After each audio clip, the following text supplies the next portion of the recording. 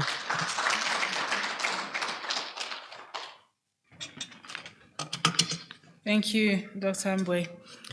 So, ladies and gentlemen, we are at the end of our presentation session. The next session, or the rest of the day, will be spent going into our country teams and starting our country team work. So before we do, and before we say goodbye to the audience who joined us via the live stream, we'll have 5 minutes, just 5 minutes to take some pressing questions for any of the presentations that you have seen today. Thank you so much. I'm Dr. Tosan Irabo from the Medical Science Council of Nigeria. I have 3 questions here. One is, how is ASLM, what is the strategy for ASLM to domesticate this SLIPTA project in country? Because when we started in Nigeria, when there were no donors to support, the program went down the drain. Then secondly, when Taferi was talking about accreditation auditors, once they finish the debrief, and maybe star allocation is set by those auditors. However, when it gets back to the secretariat, when the result is coming, some might not be the way it was debriefed, and this caused rift in the country. Then the third question is for the EQA program on AMR.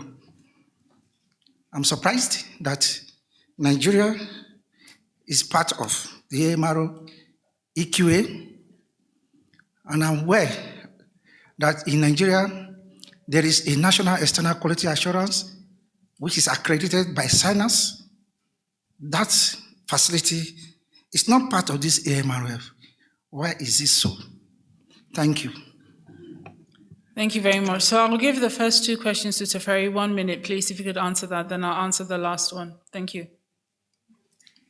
Okay, thank you, Beatrice. Thank you, Dr. Tosan. On the first question, yeah, as per the instruction on the guideline, it is already made possible to own SLIPTA at a country level and move forward.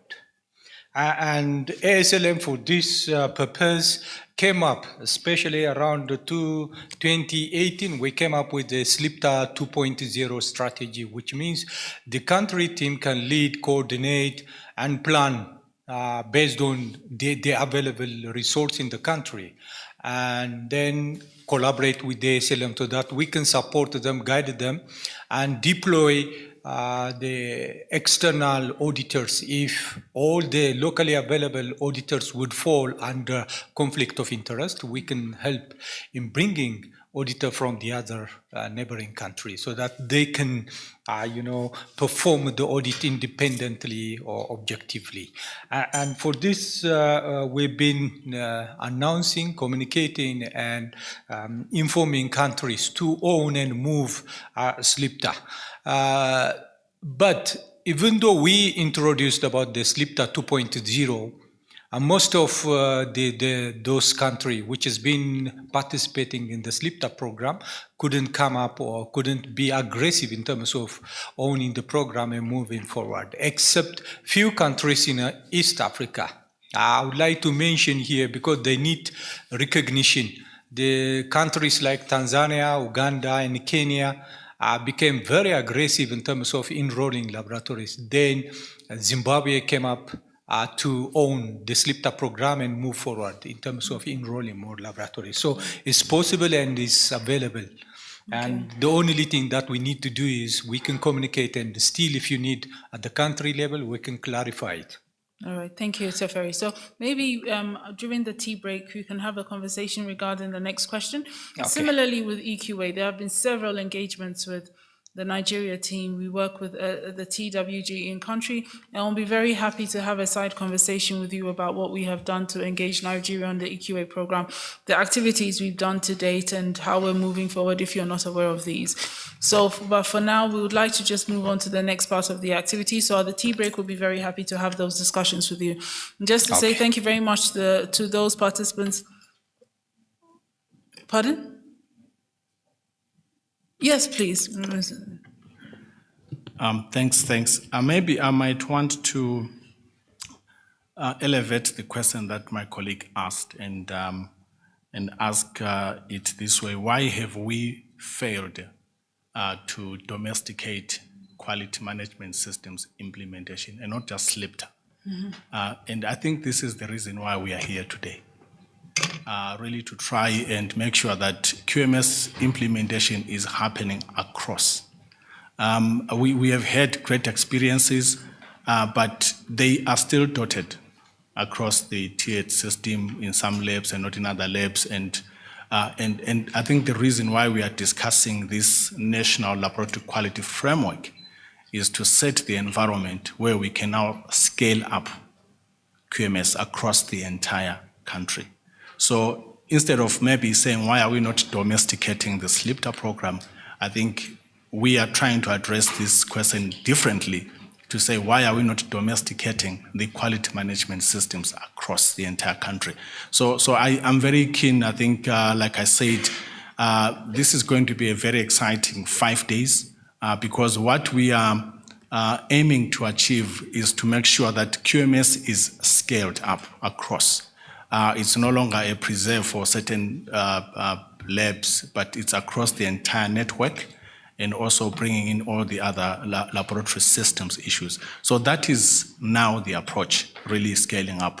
So I'm sure that by the end of these 5 days, we should be able to answer his question and even give the countries that that capacity to go and really scale the QMS implementation across. Thanks. Thank you, Mr. Ndlovu. I think that's a good point for us to finish these discussions. And we look forward to the next 4 days and having more discussions. So thank you very much to everybody who's joined us on the live stream. And we look forward to further engagements with you.